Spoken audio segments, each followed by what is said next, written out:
நிதி கேட்டு ஃபைட் பண்ணுறது நடக்க தான் போகுது. அதை தராத போது அதை அரசியலாக்கி மக்கள்கிட்ட வந்து ஒரு அனுதாபத்தை தேடக்கூடிய ஒரு விஷயம் இருக்க தான் போகுது. இது ரெண்டுமே வந்து ஒரு பொலிட்டிக்கல் பார்ட்டி அட் டைமில் செஞ்சுட்டு தான் இருக்கும். விவசாய போராட்டத்தில் மோடி என்ன விஷயத்தை பின்பற்றினாரோ அதில் வந்து ஒரு புள்ளிக்கமாக கூட பின்வாங்க மாட்டேன்னு சொன்னவர் அண்ணாமலை. மோடி சொல்லலை. ஆனால் கடைசியில் மோடி தான் மன்னிப்பு கேட்டார். மன்னிப்பு கேட்டதுக்கப்புறம் இந்த உணர்வு தமிழ் மொழி சார்ந்து இருக்கிற இந்த பண்பாடு அதை ஒட்டி இருக்க மற்ற விஷயங்கள் இருக்குது பார்த்தீங்களா, பண்பாட்டினுடைய விளிம்புகளில் இருக்கக்கூடிய திருவிழாக்கள் இந்த மாதிரியான விஷயங்களை வந்து அவங்கள வந்து ரொம்ப சென்சிட்டிவாக இருப்பாங்க. ஸோ அதை டச் பண்ணக்கூடாது அப்படிங்கிறது தான் வந்து பிஜேபி கவர்மெண்ட்டுக்கு யார் பிஜேபியோ காங்கிரஸோ யூனியன் கவர்மெண்ட்டை யார் வந்தாலும் அவங்களுக்கு இதுதான் வந்து லெசன். திமுகவுடைய அரசியல் வரலாற்றுக்கே அது வந்து ஒரு கரும்புள்ளியாக மாறிடும். அதை அவங்க ஒருபோதும் செய்ய முடியாது. இதுக்காக அவங்க எவ்வளோ வேணால் ஃபைட் பண்ணலாம். இந்த இடத்துல எல்லாருமே அவங்க பின்னாடி தான் நிற்பாங்க. ஏன்னா வந்து தமிழக மக்களுடைய உணர்வை தான் வந்து அந்த கட்சி பிரதிபலிக்குது. அண்ணா அதை தான் பிரதிபலிச்சார் அன்னைக்கு. ரெண்டு பேருடைய சித்தனமும் பொருந்தாது. சீமான் பேசக்கூடிய தமிழ் தேசிய அரசியலோ அவர் பேசுகிற உண்மையான தமிழ் தேசியம் இருக்குதுன்னு ஒரு உதாரணத்தை எடுத்துப்போமே, அந்த ஒரு உண்மையான தமிழ் தேசிய அரசியல் இருந்தால் அந்த அரசியல் வந்து பாஜக பேசக்கூடிய தேசிய அரசியலில் அவங்க பேசக்கூடிய அந்த ஐடியாலஜியில் இது எங்கேயுமே பொருந்தாது. மதவாத அரசியலில் இவர் எப்படி பேசுவார்னா, குறிப்பாக திமுக எதிர்ப்பு அரசியல்ன்ற புள்ளியில் ரெண்டு பேரும் ஒரு புள்ளியில் இணைகிறாங்க. அதை தாண்டி இவங்களுக்கு எந்த விதமான ஒரு ஒற்றுமையும் இல்லை நான் பார்க்குறேன். பாஜகவுடைய பொலிட்டிக்கல் பிரவேசத்துக்கு ஒரு பெரிய அரசியல் பாதைக்கு சீமான் போன்ற நபர்கள் வழிகளை ஏற்படுத்தி தர மாதிரியான சில விஷயங்களை வெளிப்படையாக கடந்த காலத்தில் செஞ்சுருக்காங்க.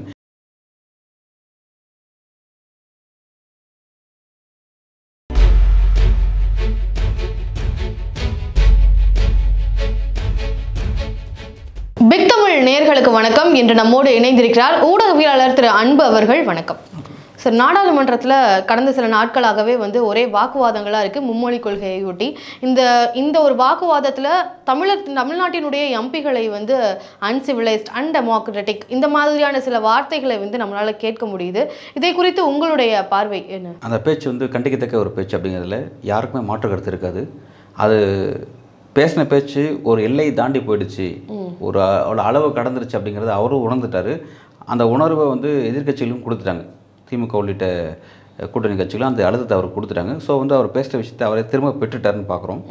திரும்ப பெற்றுட்டு ரெண்டாவது வந்து மன்னிப்பும் கேட்டார். கைகூப்பி மன்னிப்பு கேட்டு ஒரு முறை அல்லது 100 முறை கூட நான் மன்னிப்பு கேட்க தயாராக இருக்கேன் அப்படின்னு கூட அவர் பார்லிமெண்ட்லேயே பேசினார். அவை குறிப்பில் தான் இடம் பெற்றிருக்கு. ஆனால் ஒரு விஷயத்தை கவனிக்க வேண்டியதாக இருக்குது. பாஜகவினர்கள் வந்து வழக்கமாக வந்து ஒரு பேட்டர்னை பின்பற்றுறாங்க. ஒரு அநாகரிகமாக செயல்படுறதோ, ஒரு மக்கள் விரோத திட்டத்தை இம்ப்ளிமெண்ட் பண்ணிவிட்டு அதை வந்து மக்கள் எதிர்த்தாலும் நாங்கள் வந்து அதை பின்வாங்க மாட்டோம்னு வந்து அதை அடமெண்ட்டாக இருக்கிறதோ, இந்த மாதிரியான விஷயங்கள் செஞ்சுட்டு கடைசியில் மன்னிப்புங்கிறாங்க. பாஜக மன்னிப்போட வரலாறு எடுத்தால் நிறைய வரலாறு இருக்குது. கிளாசிக் வரலாறு சொல்லணும்னா வந்து விவசாய திட்டத்தை வந்து வழியே மோடி திணிச்சு அதன் காரணமாக 700-800 விவசாயிகள் வந்து மரணம் அடைஞ்சாங்க. அப்போது வந்து அந்த விஷயத்தில் வந்து புல் ஸ்டாப் கூட நாங்கள் திரும்ப பெற மாட்டோம், 3 வேளாண் திட்டங்கிறது அப்படியே என்ன கொண்டு வந்தோமோ அது அப்படி தான் அப்படின்ற அளவில் வந்து பாஜக ஒரு ஸ்டாண்டில் இருந்தாங்க.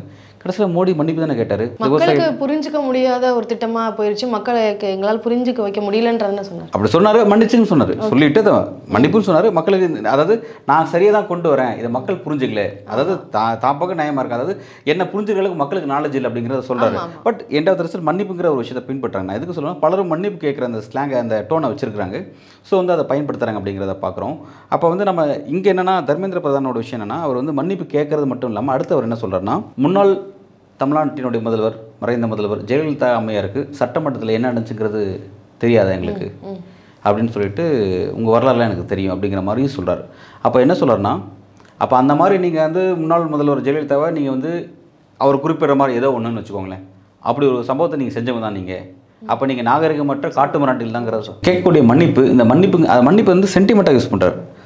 என்னோடய தாய் தமிழ்நாட்டை சேர்ந்தவங்க தான், நான் வந்து ஒரிசாவினுடைய நாடாளுமன்ற தொகுதியை ரெப்ரசன்ட் பண்ணக்கூடிய ஒரு பிரதிநிதியாக நான் இங்கே வந்து உட்கார்ந்தாலும் கூட என்னோடய தாய் வந்து தமிழ்நாட்டை சேர்ந்தவங்க தான், இப்போ தமிழர்களுக்கு எனக்குமான ஒரு உறவு இருக்குது, நான் வந்து தமிழர்கிட்ட மன்னிப்பு கேட்க எனக்கு தயக்கலாம்னு சொன்னவர் அடுத்தது வந்து ஜெயலலிதா எதுக்கு தூக்கி பிடிக்கிறாரு ஜெயலலிதா அப்படிங்கிற ஒரு கேள்வி நமக்கு இங்கே எழுது.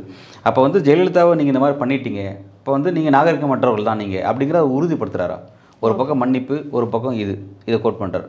ரெண்டாவது வந்து இந்த ஜெயலலிதா விஷயத்தை வந்து கடந்த காலத்தில் நிர்மலா சீதாராமன் கோட் பண்ணாங்க. இதே பார்லிமெண்ட்டில் திமுக எதிராக பயன்படுத்துகிறாங்க, இப்போ இவரும் பயன்படுத்துகிறார். ஸோ இப்போ வந்து இதன் மூலமாக என்ன சொல்ல வராங்கன்னா, ஒரு கட்டத்தில் ஒரு எக்ஸ்ட்ரீம் லெவலில் தான் பேசுகிற பேச்சு வந்து போதுங்கிறது அவங்களே உணர்றாங்க, மன்னிப்பும் கேட்குறாங்க. ஆனால் மன்னிப்பு கேட்குறது வந்து நான் வெறும் மன்னிப்பு கேட்டதை மாதிரி இருக்கக்கூடாதுன்னு சொல்லி உங்களை அக்யூஸ் பண்ணணும்னு சொல்லிட்டு ஏதாவது ஒரு விஷயத்தை கடந்த காலத்தில் நடந்த ஒரு இன்சிடென்ட் கொண்டு வந்து வச்சு அதை இதில் முதல்ல கோட் பண்ணது வந்து நிர்மலா சீதாராமன் அவர்கள் தானே இன்றைக்குமே அதை கோட் பண்ணாங்க, அதன் பிறகு தானே அவர் எடுத்தாங்க அப்படின்னு. நிர்மலா சீதாராமன் இன்றைக்கு அதை கோட் பண்ணல, கடந்த காலத்தில் கோட் பண்ணாங்க. நிர்மலா சீதாராமன் இன்றைக்கு என்ன பேசுகிறாங்க அப்படின்னா பெரியாரை குறிப்பிடுறாங்க. காட்டு மிராண்டி மொழின்னு சொல்லி தமிழில் சொன்ன அவரை பெரியாருன்னு கூட சொல்லலை, பெரியாருன்னு பேரை பயன்படுத்தினா எங்கே வந்து அவங்களுக்கு ஒரு இழுக்காயிடுமோ அல்லது வந்து அந்த பேரை பயன்படுத்தக்கூடாதுன்னு நினைக்கிறாங்களோ அல்லது அதெல்லாம் அவை குறிப்பில் இடம் பெற்றுமோ அப்படின்லாம் வந்து அதெல்லாம் தவிர்க்கிறதுக்காக என்னவோ தெரியல அவங்க வந்து பெரியார்ன்றதை பயன்படுத்தும். ஒரு ஒரு என்ன சொல்ல ஒரு ஒரு ஒரு வயதானவர், ஒரு வயோதிகர், ஒரு முதியவர் இந்த மாதிரி சொன்னார், தமிழை காட்டு முறைன்னு சொன்னார், அவரை நீங்கள் அரசியல் அடையாளமாக வச்சிருக்கீங்களே நீங்கள் அப்படின்னு சொல்லி பின்பற்றுறாங்க. ஸோ வந்து அவங்களுக்கு பிடிக்காத நபர் தான் பெரியார் அவங்களுக்கு. ஆனால் அவங்களுக்கு தேவைப்படுற இடத்துல வந்து அவர் கேடயமாக எடுத்து வச்சு அதை வந்து ஒரு பாலிடிக்ஸ் பண்ணக்கூடிய ஒரு இதை செய்கிறாங்க. ஸோ வந்து இப்போ இந்த மாதிரியான ஒரு விஷயம் ஏற்கனவே வந்து அவர் கான்ஸ்டியூஷன் போஸ்ட்டில் உட்காந்துட்டு இருக்கார் தர்மேந்திர பிரதான் அவர்கள். ஒட்டுமொத்த இந்தியாவுக்கும் அவர் தான் வந்து மனிதவள மேம்பாட்டுத்துறை அமைச்சர், கல்வி அமைச்சராக இருக்கார். ஸோ வந்து அவர் வந்து இப்படி உட்காந்துக்கிட்டு பார்லிமெண்ட்டில் அங்கீகரிக்கப்பட்ட ஒரு திட்டம், அதுக்கான நிதி தர மறுக்கக்கூடாது அவர். ரெண்டாவது வந்து நிதி மசோதாவும் அவருக்கு அந்த ஒப்புதல் கொடுத்துருக்கு, அந்த ஃபண்டை அவர் கட் பண்ணக்கூடாது.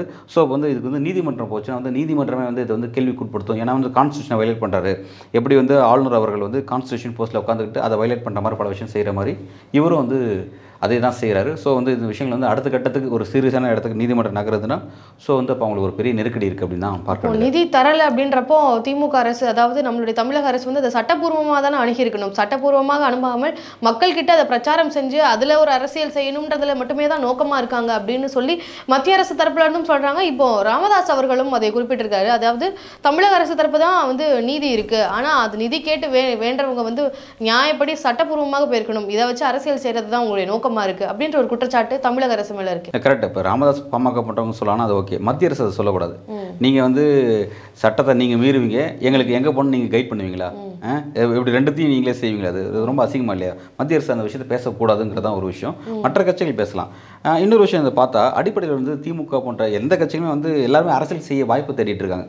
தங்களை வந்து தங்களோட அரசியல் சஸ்டைன் வந்து பண்ணிக்கணும், மக்களோட ஆதரவு பெறணும், ஒரு பொது எதிரியை வந்து மக்களுக்கு காட்டணும் அப்படின்றது எல்லா கட்சிகளுக்குமே வந்து ஒரு பிரதானமான விஷயம். இப்போ அடிப்படையில் வந்து திமுகவுக்கு கொள்கை ரீதியாகவும் சரி, இங்கே மாநிலத்தில் இவங்க ஆளுங்கட்சியாக இருந்தாலும் ஒன்றியத்தில் இவங்களுக்கு எதிர்கட்சியாக பாஜக இருக்காங்க, ரெண்டு வகையிலையும் சரி.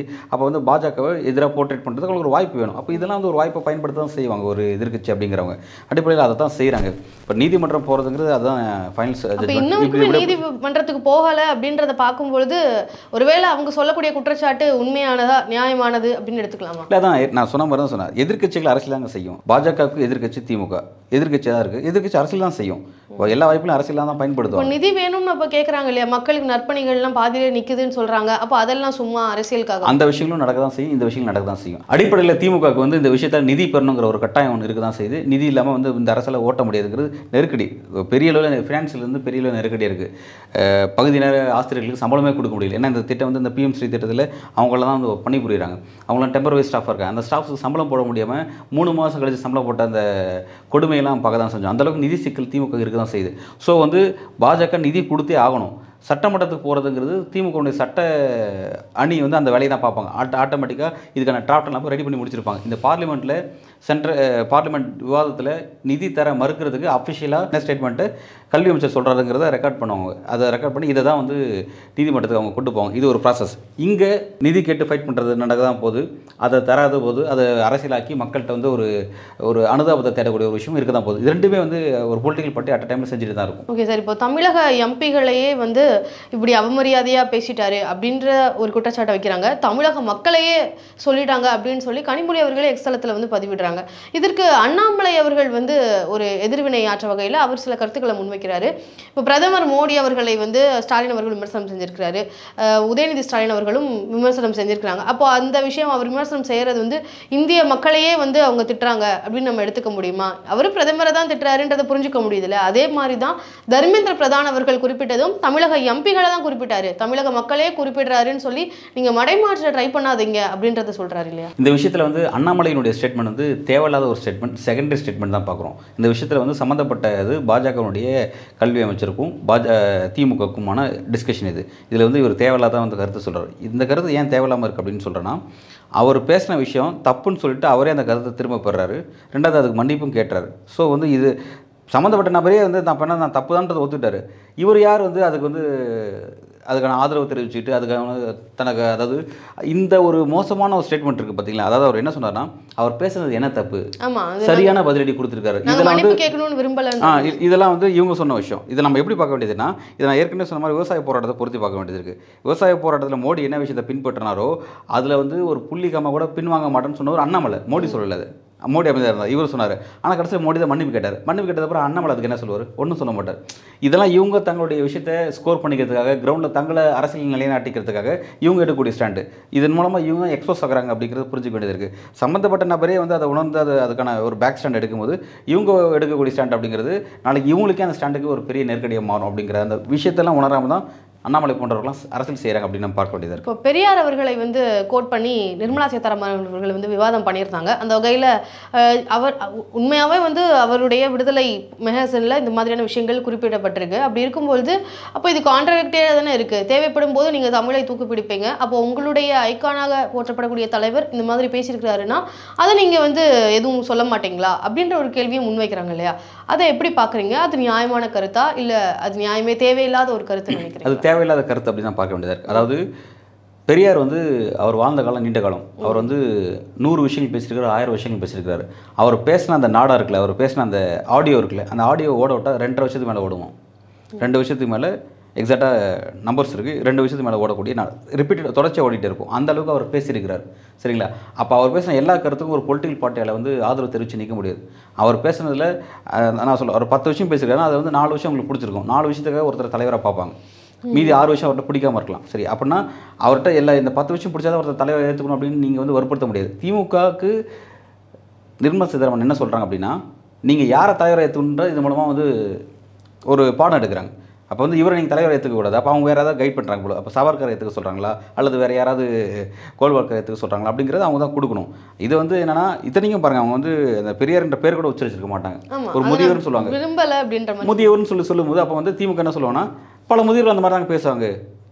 அந்த முதியோர்களுக்கு அவங்களுக்கு ஒரு அடையாளம் கண்டுபிடிக்கும். பிராமின் முதியோர் கூட அந்த மாதிரி பேச செய்வாங்க. நான் அதெல்லாம் கண்டுக்க மாட்டேன்ட்டு போயிடுவாங்க. பேர் எக்ஸாக்டாக பேர் சொன்னால் தான் அதுக்கு இவங்க ரியாக்ட் பண்ணுவாங்க. இந்த மாதிரி வந்து பொதுவாக பேசி நீங்கள் ஒரு அரசியல் செய்யணும்னு நினைக்கும் போது இவங்களும் வந்து அதை வந்து பொதுவாக அதை டேக்கிள் பண்ணிட்டு போயிடுவாங்க. நான் பார்க்குறேன். முதல்வர் அவர்களை பொறுத்த வரைக்கும் இப்போ தமிழகத்துக்கு ஒரு இக்கட்டான சூழல் அப்படின்றது நம்மளால் புரிஞ்சுக்க முடியுது. ஏன்னா மும்மொழி கொள்கையை திணிக்கணும் அப்படின்ற மாதிரியான விஷயங்களும் பார்க்க முடியுது.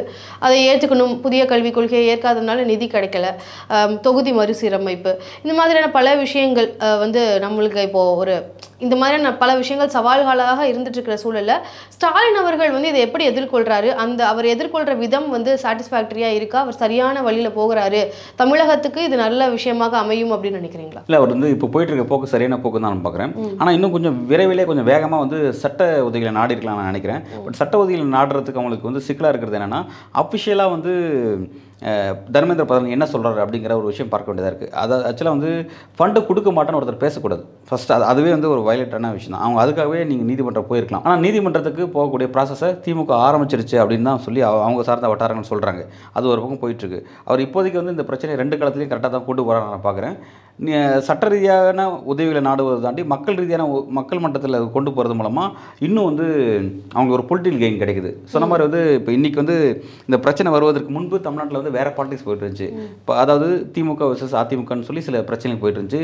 பிறகு திமுக வெர்சஸ் இங்கே இருக்க லோக்கல் பிஜேபி, அதாவது ஸ்டேட் பிஜேபி அப்படிங்கிற மாதிரி இஷ்யூஸ் போயிட்டு இருந்துச்சு.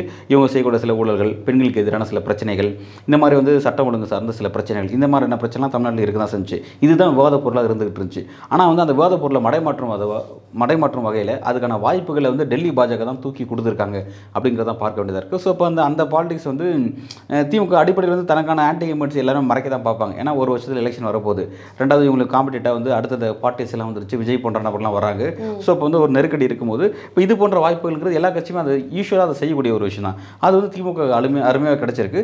ஸோ அவங்க வந்து திரும்ப வந்து இப்போ இன்றைக்கெல்லாம் பார்த்தீங்கன்னா ஸ்டாலின் அவர்கள் வந்து ஒவ்வொரு மாவட்டத்துக்கும் சுற்றுப்பயணம் மேற்கொண்டாரு.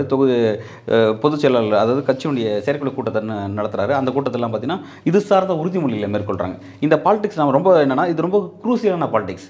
அதாவது என்னென்னா இந்த பாலிடிக்ஸ் ஒரு உணர்வுபூர்வமான ஒரு பாலிடிக்ஸ். மொழி சார்ந்த விஷயம் அப்படிங்கிறது கிட்டத்தட்ட 67 நடந்த மிகப்பெரிய ஒரு போராட்டம். அதை ஒட்டி தமிழ்நாட்டில் மிகப்பெரிய அளவில் ஒரு மாஸ் மோப் கிளம்பினது எப்போனா ஜல்லிக்கட்டு போராட்டத்துக்கு கிளம்பிச்சு. ஜல்லிக்கட்டு போராட்டம் அதுவும் மொழி சார்ந்த பண்பாடு சார்ந்த ஒரு சம்மந்தப்பட்ட ஒரு நிகழ்வு தான்.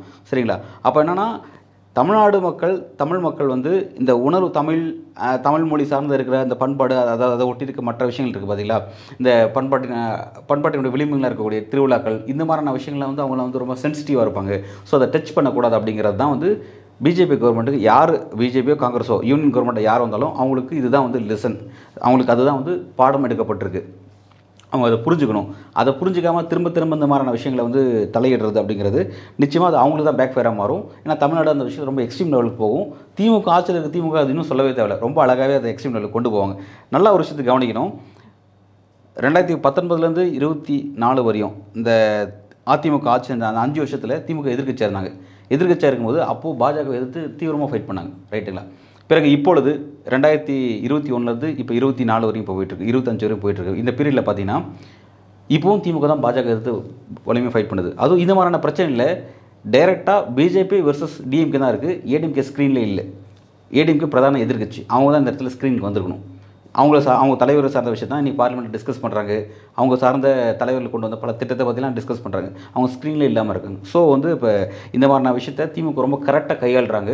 இது தேவையில்லாமல் திமுகவுடைய வளர்ச்சிக்கு பாஜகவே ஒரு வாய்ப்புகளை வழங்குற மாதிரி, அரசியல் வளர்ச்சிக்கு ஒரு பாஜக ஒரு வாய்ப்பு வழங்குற மாதிரி தான் இந்த பிரச்சனை இருக்குது அப்படின்னு பார்க்குறேன். தமிழ்நாட்டு முதல்வரை பற்றி பேசும்பொழுது தமிழகத்தை பொறுத்த வரைக்கும் புதிதாக ஒரு கட்சி வந்து துவங்கப்பட்டது, தாவேகா அப்படின்ற ஒரு கட்சி. அந்த கட்சியினுடைய தலைவர் விஜய் அவர்கள் பல மேடைகளில் பேசும்பொழுது ஸ்கிரிப்ட் வச்சுட்டு பேசுகிறாரு, அவருக்கு யாரோ ஸ்கிரிப்ட் எழுதி தராங்க, மேடையில் வந்து டப்பிங் கொடுக்குறாரு, இந்த மாதிரி பல விமர்சனங்கள் இருந்துகிட்டே இருக்குது.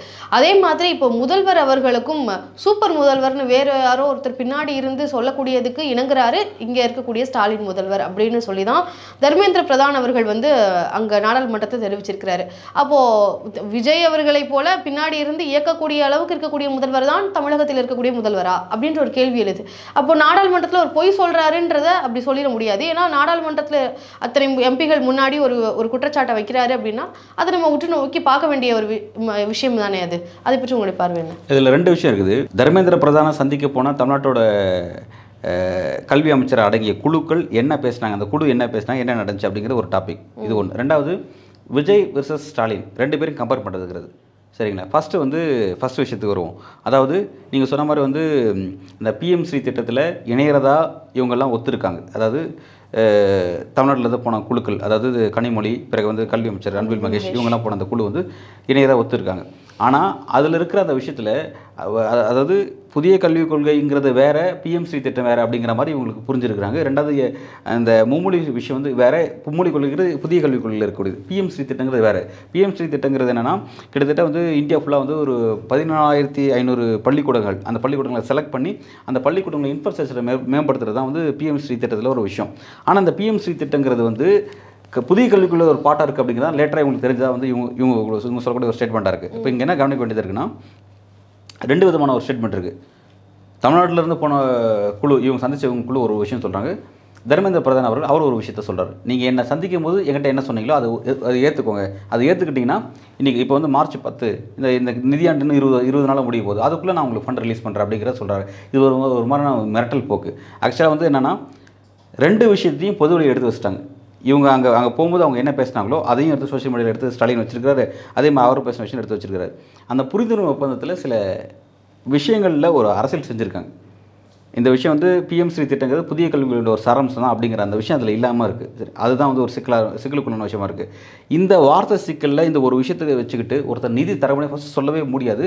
அது தேவையில்லாத ஒரு அரசியலை பாஜக வேண்டாத ஒரு அரசியல், மக்களோட விரோத அரசியலை இந்த விஷயத்தில் மேற்கொள்கிறாங்க அப்படிங்கிறது பார்க்க வேண்டியதாக இருக்குது. ஒன்று. இப்போ நீங்கள் சொன்ன மாதிரி இந்த விஷயம், அதாவது விஜய் வெர்சஸ் ஸ்டாலின் அப்படின்னு.